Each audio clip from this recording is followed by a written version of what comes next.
Административный регламент – это внутренний приказ МВД. По сути, инструкция для инспекторов, как вести себя с водителями. Водителям совершенно не обязательно знать его полностью наизусть. Достаточно просто выучить основные правила. Многие пока еще не в курсе своих прав и обязанностей. А те, кто в курсе новых правил и с регламентом уже ознакомились, считают, что необходимость таких поправок назрела давно.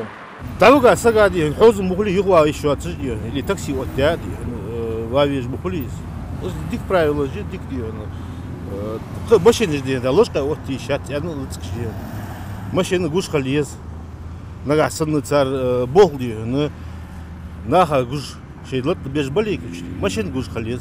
Мне кажется, это продуманный очень момент, и, видимо, уже наболело, и сейчас я чувствую такую динамику в том плане, что сделать более комфортные, удобные правила.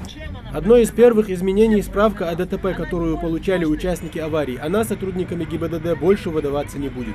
Изменения будут вноситься в протоколе при составлении процессуального документа, протокол или постановление о административном правонарушении. В них будут указываться транспортные средства, участники и технические повреждения транспортных средств, попавших в ДТП. До сих пор останавливать машину для проверки документов инспектор мог только на посту. Исключения составляли лишь те случаи, когда автомобиль был угнан, или в случае спецоперации по поимке преступника. В новом регламенте в это положение также внесли поправки.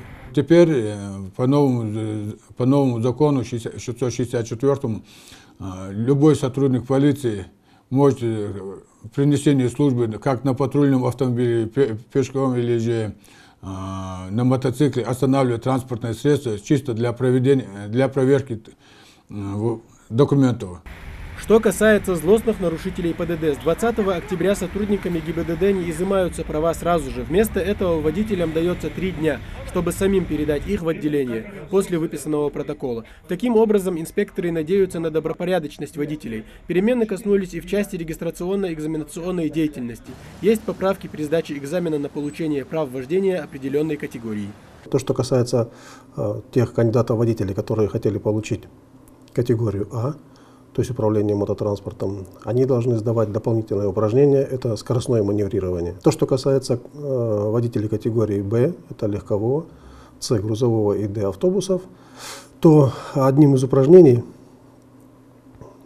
которое являлось постановка транспортного средства с задним ходом в бокс, там предусмотрено уже использование задней передачи однократно. То есть уже второй раз он уже включить эту передачу не может. Тогда уже будет изменение в траектории движения, что оценка выставляется «не сдал». Новые изменения призваны облегчить различные ситуации на дорогах для водителей и инспекторов.